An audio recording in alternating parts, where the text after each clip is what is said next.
యేసుక్రీస్తు నామంలో మీ అందరికీ శుభములు తెలియజేస్తున్నాను. మరి గత 3 నెలల తర్వాత సుమారుగా 13 ఆదివారాలు మనము దేవుని మందిరంలో కూడుకోలేకపోయాము. మరి ఎందువల్ల కూడుకోలేకపోయామో మీ అందరికీ తెలుసు. దాని గురించి మళ్ళా నేను వివరంలోకి వెళ్ళడం లేదు. మరైనా దేవుని యొక్క అత్యధికమైన కృపను బట్టి మనం ఇలా మందిరంలో కూడుకున్నాం. ఎంతమంది సంతోషంగా ఉన్నారు?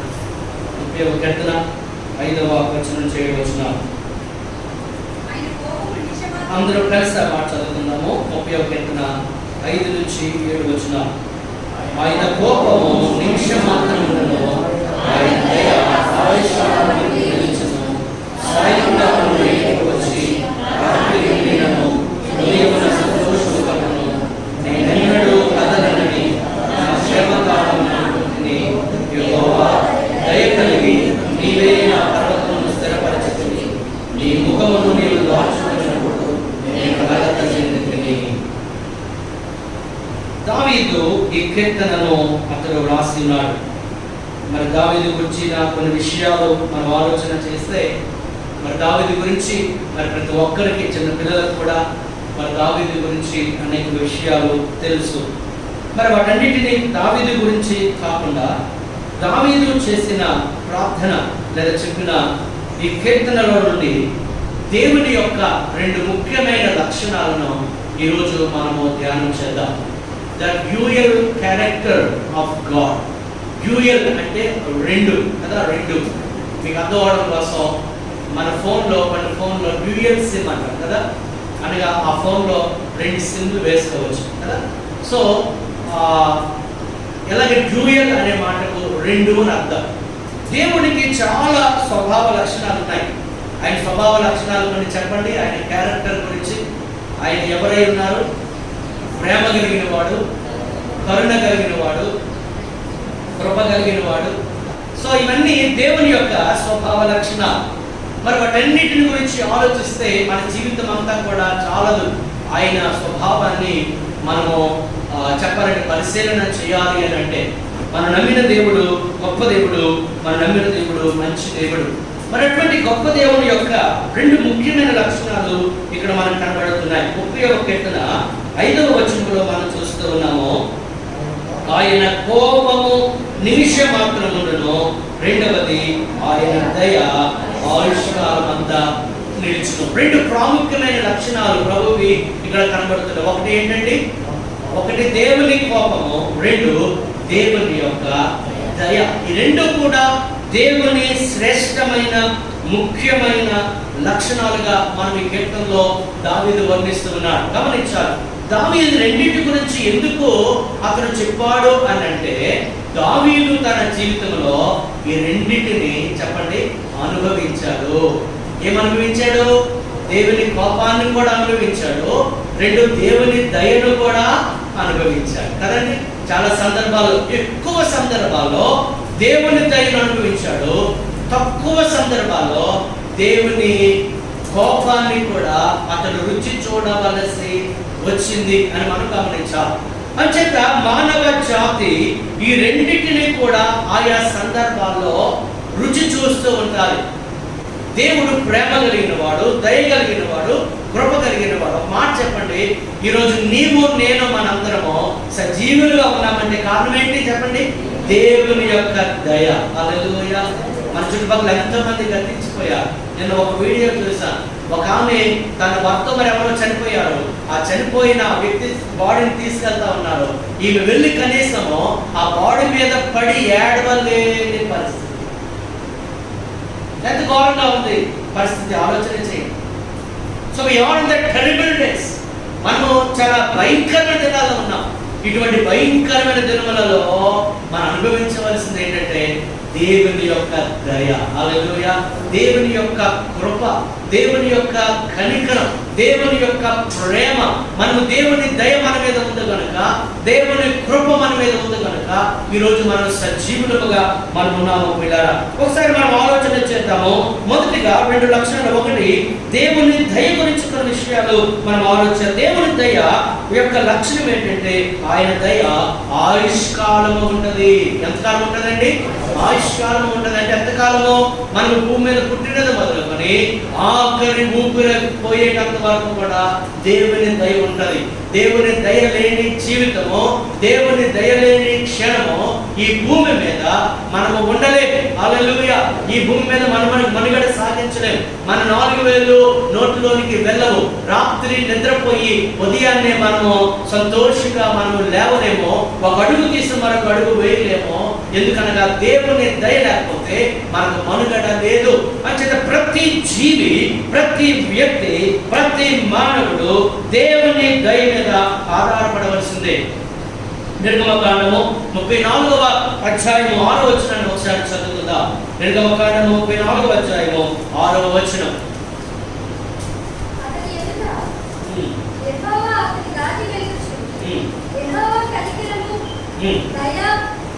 యెహోవా కనికరము, దయ, దీర్ఘశాంతము, విస్తారమైన కృపా సత్యములు గల దేవుడైన యెహోవా. హల్లెలూయా. ఆయన ఎవరండి? దయ కలిగిన దేవుడు, కృపా సత్యములు కలిగిన దేవుడు, ఆయన ప్రేమ కలిగిన దేవుడు. ఆయన ఎల్లప్పుడూ ఆయన కోపించేవాడు కాదు, ఆయన ఎల్లప్పుడూ మాత్రం చూపించేవాడు. అర్థమవుతుంది పాయింట్. ఆయన బయట నిత్యము ఆయన కోపించడు, కానీ ఆయన దయ నిత్యము మనం ఉంటుంది. అంతకన్నా ఇంకేం కావాలి తెలుసుకోవాలి. చెప్పండి. కానీ ఇప్పుడు ఈ మధ్యలో వాక్యం చెప్తాను. ఈ లోకంలో ఎవరు మన మీద దయ చూపించినా చూపించకపోయినా దేవుడు మన మీద దయ చూపించే దేవుడు. హల్లెలూయా. 27వ కీర్తన 13వ వచనం చదువుకుందాము. 27వ కీర్తన 13. సజీవుల దేశమున చూడండి, నేను యెహోవా దయను పొందుదునన్న నమ్మకము నాకు లేని ఎడల నేనేమవుదును? మనం ఏమై ఉండేవాళ్ళని? ఎక్కడో చైనా మన ఊరి వాటికి వచ్చింది. ఆయన అర్థమైందా? ఆయన దయ లేకపోతే మనం ఏమైపోయేవారు? ఆయన కృప లేకపోతే మన పరిస్థితి ఎలా ఉండేది? మరి 3 నెలల్లో కొంతమంది పనులు లేవు. ఆయన దయ లేకపోతే ఎలా పోషింపబడగలిగాం? హల్లెలూయా. నా మటుకు నేను సాక్ష్యం చెప్పగలను. అన్ని దినముల కన్నా ఈ 3 నెలల్లో దేవుడు మమ్మల్ని పోషించిన విధానం చాలా గొప్పది. తెలుసుకోవాలి. హల్లెలూయా. చాలా మంది అడిగినట్లు నేను ఎవరికి నా నెంబర్ లేదు, అకౌంట్ నెంబర్ లేదు, లేకపోతే పంపించనని చెప్పలేదు. కనీసం ఐ డిడ్ నాట్ మెన్షన్, ఒక్క మాట కూడా చెప్పలేదు. ఎందుకంటే దేవుడు సేవకు పిలుచుకున్నాడు కనుక ఆయన పోషిస్తాడు. ప్రభుత్వము కాదు, ప్రజలు కాదు, లేదా మరెవరో కాదు, వారెవరూ నన్ను పిలవలేదు సేవకి. దేవుడు పిలిచాడు. స్తోత్రం కలుగునుగా. దేవుని దయ లేకపోతే 3 నెలలు మీరు కానీ నేను కానీ ఎలాగ పోషింపబడ్డాం? మధ్యకాలం కొంతమంది ఇంటికి వచ్చి షేర్ చేశారు. నిజంగా పాస్టర్, నిజంగా 3 నెలలు మేము పోషింపబడ్డామంటే అది దేవుని కృప. హల్లెలూయా. చాలా మందికి పనులు లేవండి. మన సంఘంలో కూడా కొంతమంది సహోదరులు మన సంఘంలో వారికి హెల్ప్ చేశారు. దేవుడు వారి ద్వారా కొంతమందికి హెల్ప్ చేశారు. వారిని బట్టి దేవుడికి మహిమ కలుగునుగా. దేవుని దయ లేకపోతే మరొకసారి చదవమని, సజీవుల దేశమున యెహోవా దయను పొందుదునన్న నమ్మకము నాకు లేని అలా నేనేమవుదును? నా పరిస్థితి ఎలా ఉండేది? అనారోగ్యము వచ్చుంటే ఎలా ఉండేది? ప్రమాదములో ఉంటే ఎలా ఉండేది? గోతులో పడిపోతే ఎలా ఉండేది? Just because of God's favour and God's mercy on us. కేవలం దేవుని యొక్క కనికరం, ఆయన యొక్క దయ. ఇంకా మనం చదివితే పిల్లల ఆలోచన మనం చేసినట్లయితే 104వ కీర్తన 7వ వచనము, 104వ కీర్తన 7వ వచనము, తగిన కాలమున నీవు వాటికి ఆహారం ఇచ్చదవని ఇవన్నీ నీ దయ కొరకు కనిపెట్టుచును. ఏంటి? ఏవన్నీ? ఇవన్నీ నీ దయ కొరకు కనిపెట్టు. చెప్పిన జంతువులండి.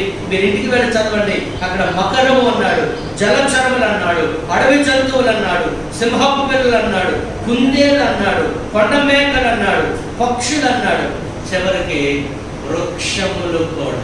హల్లెలూయా. ఇవన్నీ ఎవరి దయ కొరకు? ఆయన దయ కొరకు కనిపెడుతున్నాయి.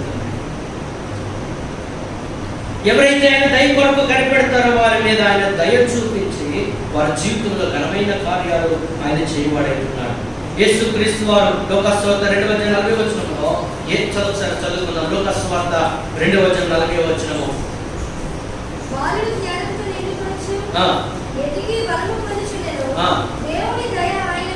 దేవుని దయ ఆయన మీద ఉండెను. ఎవరి మీద? యేసయ్య దేవుని దయ ఉంది. దేవుని దయ, తండ్రి అయిన దేవుని దయ ఉంది కాబట్టి సిలువను సైతం ఎక్కగలిగాడు. దేవుని స్తోత్రం. హల్లెలూయా. అంత బరువైన సిలువను ఆయన మోయగలిగాడు. మేకులలో బలమైన మేకులకు వచ్చినా తట్టుకోగలిగాడు. ప్రక్కలో బల్లెముతో పొడిచినా తట్టుకోగలిగాడు. తనను ముండ్ల కిరీటము పెట్టినా తట్టుకోగలిగాడు. హల్లెలూయా. మరొక మాట చెప్పమంటారా? ఆయన మరణించిన తిరిగి లేవగలిగాడు. అందరూ తెలుస్తా ఉంది. హల్లెలూయా. దేవుని దయ, దేవుని దయ. యేసుక్రీస్తు వారు ఆయన మానవ రూపంలో ఈ లోకానికి వచ్చి సంపూర్తిగా దేవుని దయ స్వరూపము కలిగిన వాడు ఉన్నాడు కనుక ఆయన సిలువను సైతం ఆయన ఎక్కగలిగాడు. సిలువ శ్రమలన్నిటిని భరించాడు. ప్రియ సహోదరి సహోదరులారా, మీ జీవితంలో శ్రమ గుండా వెళుతుంటే, ఒకవేళ శోధన గుండా వెళుతూ ఉంటే, పరీక్షలు అనేకమైనవి మీరు ఒకవేళ ఎదుర్కొనవలసి వస్తే, భయంకరమైన స్థితిలో మీరు ఉంటే, దేవుని దయ కానీ మన మీద ఉంటే అదంతా శ్రమైనా మనం ఎదుర్కోగలం. నన్ను వాళ్ళు స్తోత్రం చెప్పండి. హల్లెలూయా, హల్లెలూయా. కొరింథీయులకు రాసిన మొదటి పత్రిక 10వ అంటాడు, మీరు సహింపగలిగినంత కంటే అధికముగా దేవుడు మిమ్మల్ని శోధింపబడనీయడు. దేవుని స్తోత్రం కలుగును గాక.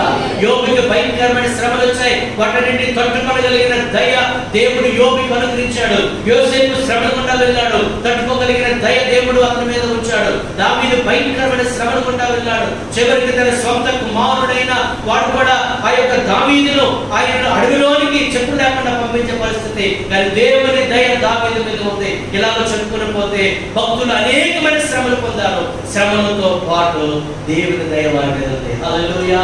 ఒక ప్రియ సహోదరి సహోదరుడా, ఈ రోజు దేవుని మందిరానికి వచ్చి దేవుని యొక్క వాక్యాన్ని నీ వింటూ ఉంటే, ఒక నీ శ్రమను తట్టుకోలేని రీతిలో, నీ శోధనను తట్టుకోలేని పరిస్థితిలో, నీ కుటుంబంలో కానీ, నీ యొక్క వ్యక్తిగత జీవితంలో కానీ, లేదా నీ ఆఫీసులో కానీ, ఇన్ వాట్ ఎవర్ సిచ్యువేషన్, ఏ పరిస్థితుల్లో ఉన్నా ఇది నేను తట్టుకోలేకపోతున్నానంటే ప్రభు నీకు చెప్పే మాట ఏంటంటే, నా దయ నీ మీద ఉంది. నన్ను హల్లెలూయా, హల్లెలూయా. ఆయన దయ ఎంతకాలమా?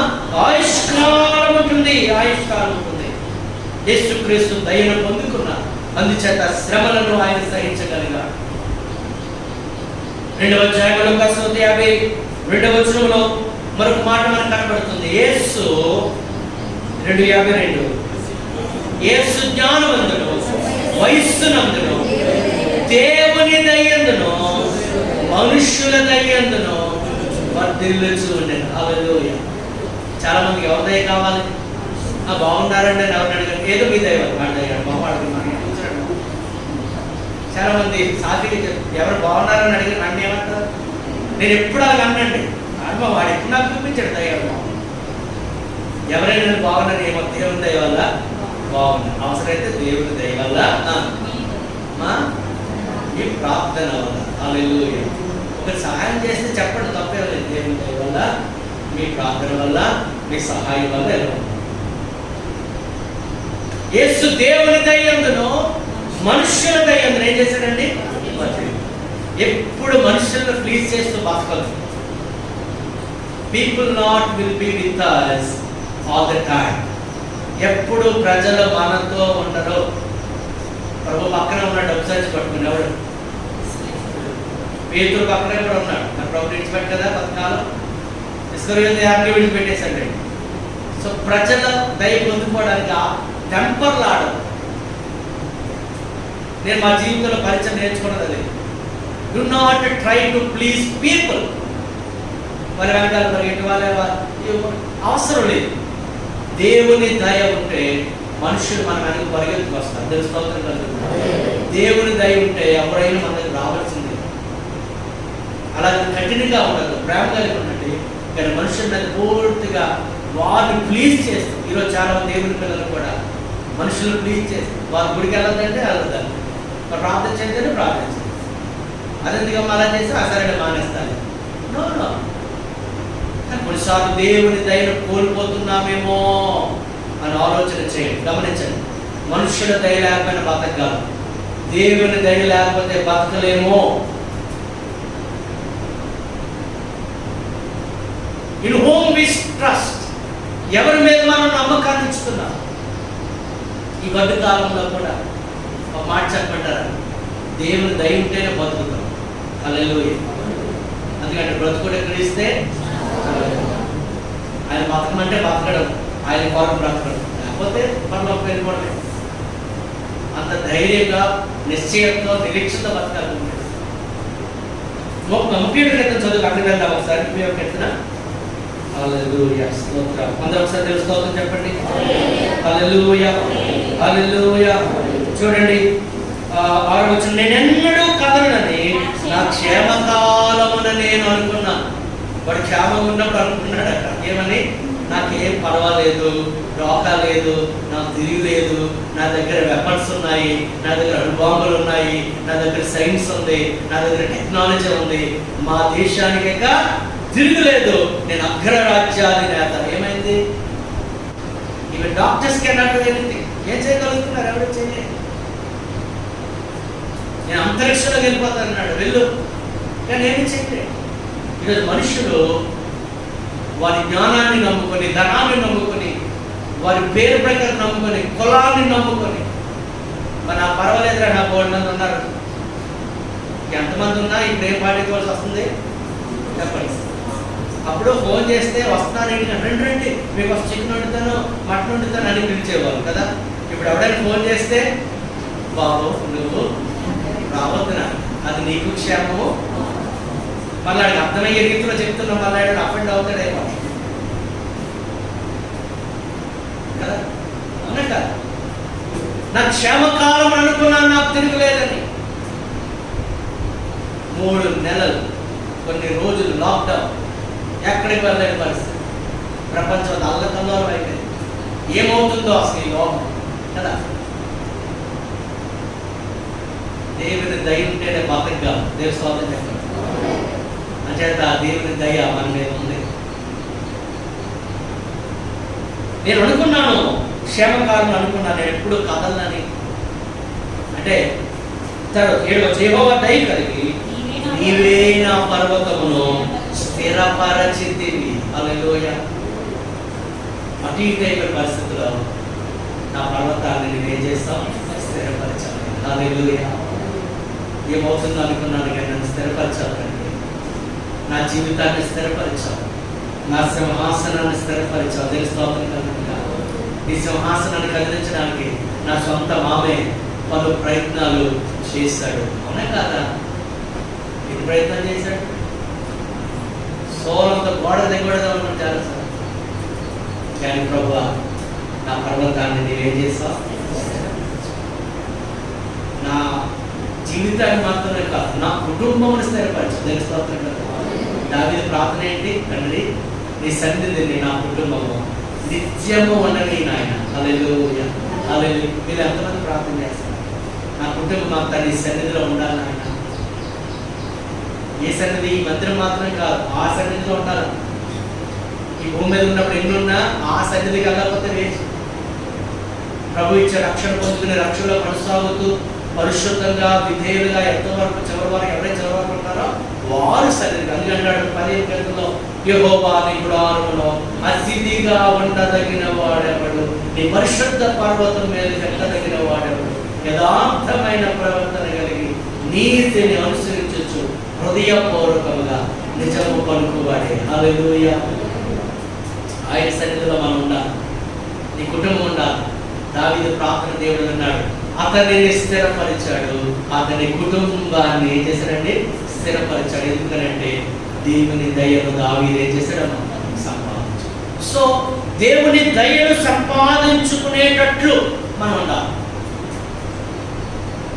అదే దయ కలిగిన దేవుడు కొన్నిసార్లు ఆయన కోపాన్ని కూడా ఆయన చూపిస్తాడు.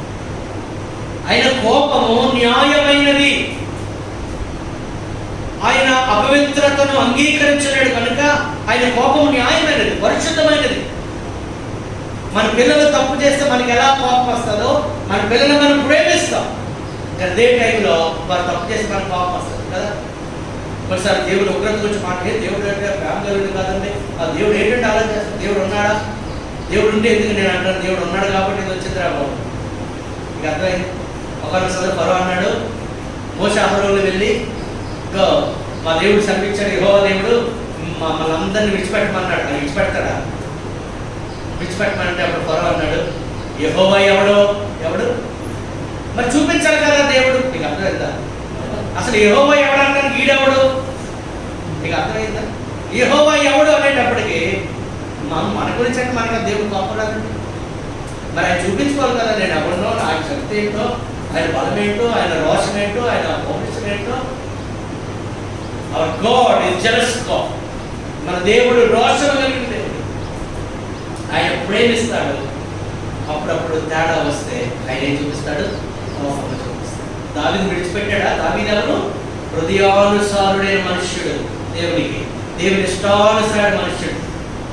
పర్లేదు నువ్వు నా ఇష్టానుసారుడు మనుషుడు కదా, పర్లేదు నువ్వు ఆవిడ తెచ్చుకుని పాపం చేస్తా, పర్వాలేదు నీకు ఎగ్జాక్ట్ అన్నాడు. దేవుడు దయ చూపిస్తాడు. తేడా వస్తే ఏం చూపిస్తాడు? కోపం చూపిస్తాడు. సో ఆయన దయను అనుభవిస్తున్న మనము లేదా మానవ జాతి ఆయన కోపము రెచ్చగొట్టేటట్లుగా ఉండకూడదు.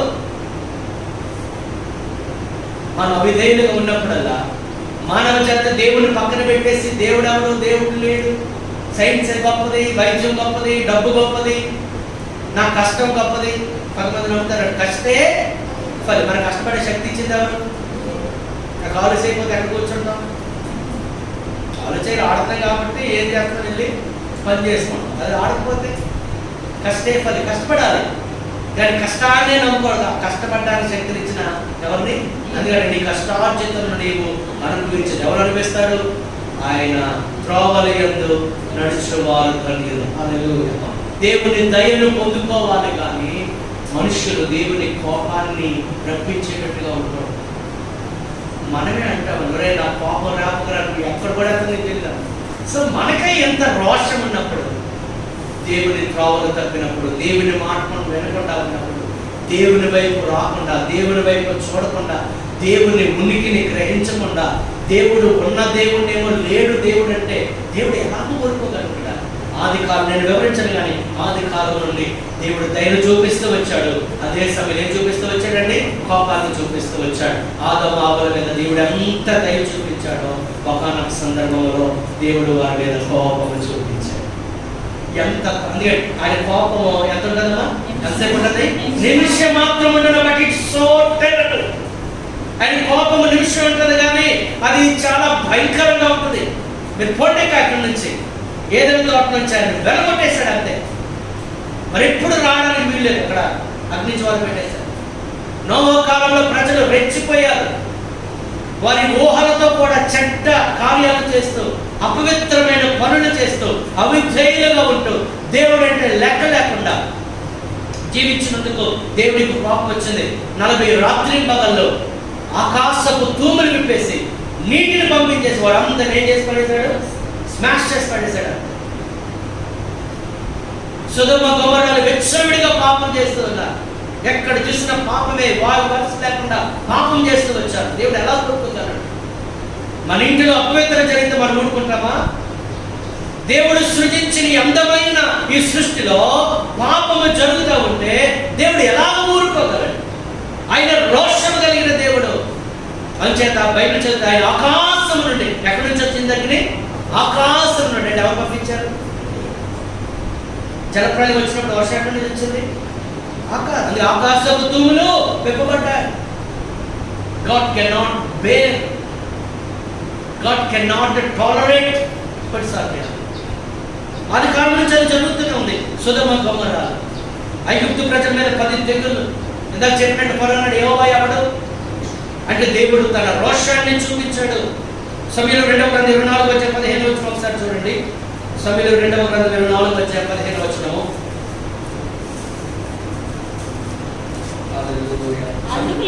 అందుకు యెహోవా ఇశ్రాయేలు మీదకి తెగులు రప్పించగా ఆ దినమున ఉదయం ఎవరి మీదకి? ఇశ్రాయేలు ఎవరు? ఆయన ముద్దు పెట్టలు కదా. దేవుని పిల్లలైన దేవుడు ఊరుకోడండి. ఇంకా అటు తీర్పట ఆయన ఇంటి నుండే ప్రారంభం అవుతుంది. అక్కడ ఆయన ఇల్లు ఏంటి? అన్యజనులు ఎరుగక పాపంలో ఉంటే దేవుని పిల్లలు ఎరిగి అవిధేయులుగా ఉన్నారు. 3 నెలలు ఆరాధన లేదని తెలిసి కూడా రాకపోయి అనుకుందో ఈరోజు తేలిపోతుంది. జ్వరం జలుబు తగ్గుంటుంది వేస్తాను. నేనేమీ లేకపోయినా 3 నెలల తీర్మందిరానికి వెళ్ళలేకపోయాం. అయ్యో ఎక్కడ విధేయత, ఎక్కడ విధేయత? ఇశ్రాయేలీయులు దేవుని ముద్దు బిడ్డలు, దేవుని ముద్దు బిడ్డలు, దేవుని ప్రజలు, దేవుని ప్రజలు. అక్కడ చదవమది ఆ దినము వరకు ఉదయం మొదలుకొని సమాజ కూటము వేళ ఆ దినము ఉదయం మొదలుకొని సమాజ కూటము వేళ వరకు అది జరుగుతుంది. అందుచేత దాను నుండి బెయేర్షెబా వరకు 70,000 మంది మృతులుంది. ఎవరి కాలంలో? ఎవరి కాలంలో?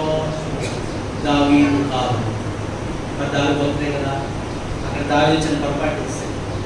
దేవుడు ఎవరిని స్పేర్ చేయడం, సంవత్సరాలు స్పేర్ చేయలేదు. దేవుడు నాజీరు చేయబడిన వాడు, ప్రత్యేకించబడిన వాడు. 1000 మందిని చెప్పాడు. పచ్చిగాడి దావడెక్కుదాం. ఆత్మ కొమ్మరింపడ్డ సంవత్సరంలోనే విడిచిపెట్టాడు ఆ సంవత్సరాన్ని. ఎప్పుడైతే పాపంలో పడ్డాడు, he did not spare even Samson. దేవుడు ఆయన పక్షపాతి కాదు. ఆయన అందరికీ దయ చూపిస్తాడు. అదే టైంలో ఆయన అవిధేయులుగా ఉన్న వారి మీద ఆయన తన కోపాన్ని మేము ప్రకటన గత 16వ అధ్యాయం చదివితే ఆయన కోపము నింపబడి కుమ్మరించబడుతుందట. ఇప్పుడు సంఘం అంతా మధ్యాకాశంకి వెళ్ళిపోతుంది కదా. విడువబడిన వారి మీద ఆయన కోపము 7 పాత్రలను రాకడు. మీరు ఇంటిలో చదువుకోండి, ప్రకటన చదవండి. ఆయన ఆ పాత్రలను దేనితో నింపబడ్డాయి? దేవుని కోపముతో నింపబడ్డాయి. మంచి విడువబడిన గుంపులో మనం ఉండకూడదు, ఎత్తబడే గుంపులో ఉండాలి. హల్లెలూయా. ఎత్తబడే గుంపులో అందరి పరలోకం మధ్యాకాశానికి పాపములో ఉన్నవారు, అవిధేయతలో ఉన్నవారు, సంఘములో లేనివారు వారందరూ కూడా మధ్యాకాశానికి ఎత్తబడరు. శోషణ కోటలోకి వెళ్ళిన వారే కదా రాణులుగా తీర్చిదిద్దబడతారు. అంతే కదా సంఘములో ఉన్నవారు. ప్రియ సహోదరి సహోదరులారా, దేవుని దయ గురించి మనం నేర్చుకున్నాం. రెండవది, అప్పుడప్పుడు ఆయన ఏమొస్తుంది? సో ఆయన దయను పొందుకునే వారుగా ఉన్నామో, ఆయన కోపాన్ని పొందుకునే వారుగా ఉన్నామో మనం నేర్చుకున్నాం. అక్కడ ఆప్షన్స్ ఇచ్చాడు దావీదుకి. సమయం లేదు కనుక మీరు ఇంటికి వచ్చారు. 3 ఆప్షన్స్ ఇచ్చాడు. 3 ఆప్షన్స్ ఇస్తే దావీదు కోరుకున్నాడు, శత్రువుల చేతిలో పడే కన్నా దేవుడి చేతిలో పడ్డమే మీరు. కాకపోతే ఇప్పుడు కాకపోతే తర్వాత అయినా దేవుడు దయ చూపిస్తాడు. హల్లెలూయా. కొన్నిసార్లు మన మీద ఏం చూపించడం మంచిది? దేవుడు కోపం చూపించడం మంచిది. So that we will come on the right track. Hallelujah. తల్లిదండ్రులు కోపపడడం మంచిదండి. పిల్లలు మంచి దారిలోకి వస్తారు. దేవుడు కోపపడడం మంచిది. అప్పుడప్పుడు శిక్షించడం మంచిది. అప్పుడప్పుడు మనం దండించడం మంచిది. అప్పుడైనా మనము త్రోవలోకి వస్తాం. హల్లెలూయా. తండ్రి శిక్షంపని కుమారుడు ఎవడు? స్తోత్రం కలుగుతుంది. సో లెట్ us accept ఆయన దయ, ఆయన దయను కోరుకుందాం. అదే సమయంలో చెప్పండి, ఆయన కోపాన్ని మనం పెంచేవారుగా ఉన్నారు. చాలా విషయాలు ఉన్నాయి, కానీ నేను క్లోజ్ చేస్తున్న తర్వాత వాటి గురించి మనం నేర్చుకున్నాం. చేత ఈరోజు మానవ జాతి ఏం ఎదుర్కొంటుంది చెప్పండి? దేవుని కోపాన్ని ఎదుర్కొంటుంది. కానీ దేవుని పిల్లలుగా మరలా దేవుడు మన దేశాన్ని, మన ప్రజలను కనికరించాలంటే నీవు నేను ఏం కోరుకోవాలి చెప్పండి? దేవుని దయను కోరుకుంటూ మన దేశం కోసం ప్రార్థన చేయాలి. హల్లెలూయా, హల్లెలూయా. అహరోను మోషే మీద ప్రజలు సరిగినప్పుడు దేవుడు భూకంపాన్ని పంపించి చాలా మంది నాశనం చేసేసాడు కదా. అప్పుడు తర్వాత తెగులు కూడా పుట్టించాడు. అప్పుడు అహరోను చచ్చిన వారికి బతికిన వారికి మధ్య ఉన్నాడట. దేవుని స్తోత్రం కలిగిన ప్రజలు చచ్చిపోయిన వారుగా పాపం నుంచి అపరాధం చచ్చిపోయి దేవుని ఉగ్రతను ఎదుర్కొంటున్న మనుషుల మధ్యలో దేవుని మధ్యలో మనం ఎలా ఉండాలి? విజ్ఞాపనకర్తలుగా ఉండి దేవుని దయను కోరుకోవాలి. హల్లెలూయా. మంచిది. Let's pray. మన దేశంలో ప్రార్థించాలి. ప్రభువా, మరి ఇప్పుడు దీని నుంచి విడిపిస్తావో మాకు తెలియదు, మీరే ఏదో ఒక కార్యం చేయండి. హల్లెలూయా. కొన్నిసార్లు నీతిమంతులు కూడా శ్రమ పడవలసి వస్తారు. Let's bear with that. మరి వారు నశించాలని కాదు, వారి కోసం మనందరం ప్రార్థన చేయాలి.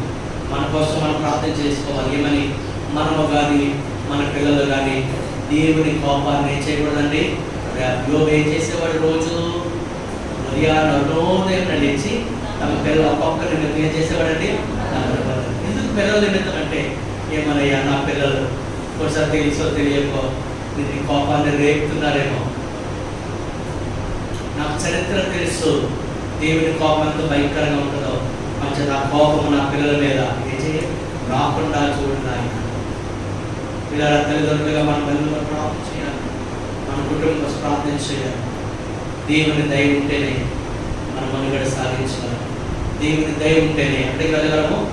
దేవుని సన్నిధికి ఇచ్చారు. Let's prepare our hearts. Let's pray for the nation. మన దేశం కోసం ప్రార్థించాలి. ఆయన దయను పొందుకోవడానికి తగిన ప్రవర్తన మనం కలిగి ఉన్నాం. ఎందుకు అందరూ రానివ్వలేదు? ఎస్తేర్ మాత్రం ఎందుకు రానియిందంటే, ఆ రాజు యొక్క దయ ఎవరి మీద ఉంది? ఎస్తేర్ మీద. హల్లెలూయా. ఈ శోషణ కోటలకు వచ్చిన వారందరూ రాములైపోరు. సంఘంలోకి వచ్చిన వారందరూ పరలోకానికి వెళ్ళిపోరండి. దేవుని దయను పొందే ప్రవర్తన కలిగి ఉండిన వారే రాణిగా అనగా వధువు సంఘముగా మధ్యాకాశానికి ఎత్తబడతాడు. వరుడైన యేసు మధ్యాకాశానికి వస్తాడు. మధ్యాకాశంలో వరుడైన యేసు ప్రభుకి వధువు సంఘంగా సిద్ధపడిన సంఘానికి ఏం జరుగుతుంది? దేవుని స్తోత్రం కలుగుతుంది. హల్లెలూయా. లెట్స్ ప్రిపేర్ అవర్ స్థలం వచ్చిన సన్నిధిలో ప్రార్థించాలి. హల్లెలూయా.